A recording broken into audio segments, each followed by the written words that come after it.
Thank you for staying tuned. In a recent ruling by the Federal High Court in Abuja, the crypto trading company Official Grado Limited was convicted for conducting USDT-to-Naira transactions without a required banking license.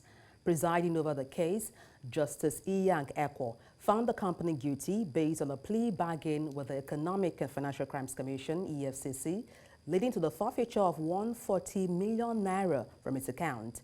The case follows the guilty plea of Nnamdi Okereke, a company director, on charges of money laundering and failure to report significant transactions as mandated by Nigerian law.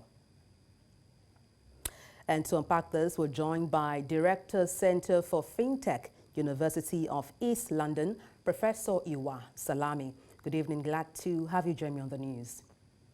Thank you for having me. All right. I mean, could this case be linked to Nigeria's efforts to exit grey listing? And it could very well be, because we know that the grey listing, a country being on grey listing is not a brilliant thing for a country that wants, of course, to advance its economy, because we know that grey listing is bad for the reputation of a country with respect to how the, for example, country can access international finance and international financial markets, and is also reflective of a position that foreign investors are not very keen to come on board with any country that's on the grey list. So it's red flags all the way for foreign investors. So ultimately, it's not the best place to be for any country or an emerging market. All right, let's draw parallels with other climes. Do exchanges conduct currency conversions or USDT to local currency transactions?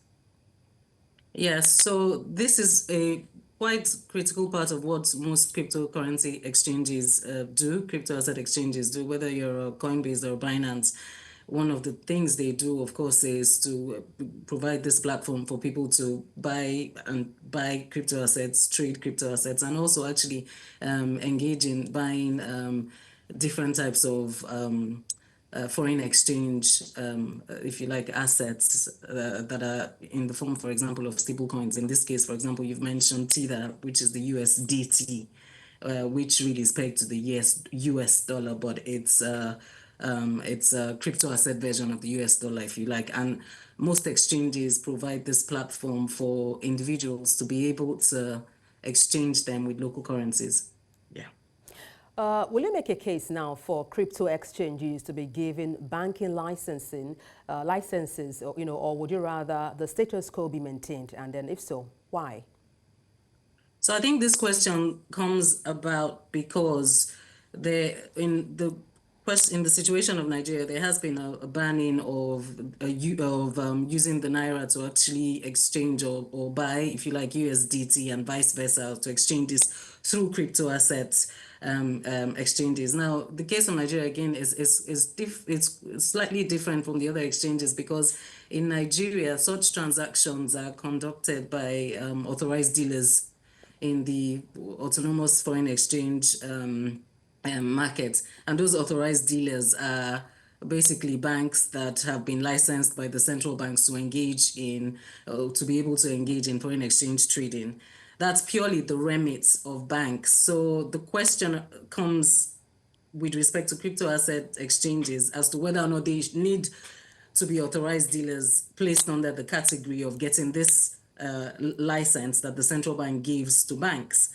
And the answer to that, I mean, there are two ways of answering that. The first is that there could be an argument for them to be able to engage in the activities that other crypto asset exchanges engage in, which is allowing them to be able to exchange domestic currencies for maybe USDT stable coins, for example.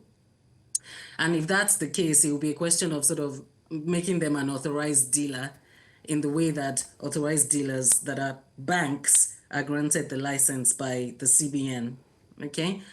But I have to say, when we talk generally in terms of sort of granting them a banking license, the rule really is that you are not deemed a bank except you engage or you have been licensed as a bank by, in this case, the CBN, or in any country, the central bank, which basically means you've been licensed to engage in banking activities such as receive deposits, take loans, and in the case of Nigeria, for example, engage in foreign exchange transactions. Now, crypto asset exchanges traditionally aren't given banking license. They're not banks and therefore cannot be given banking licenses.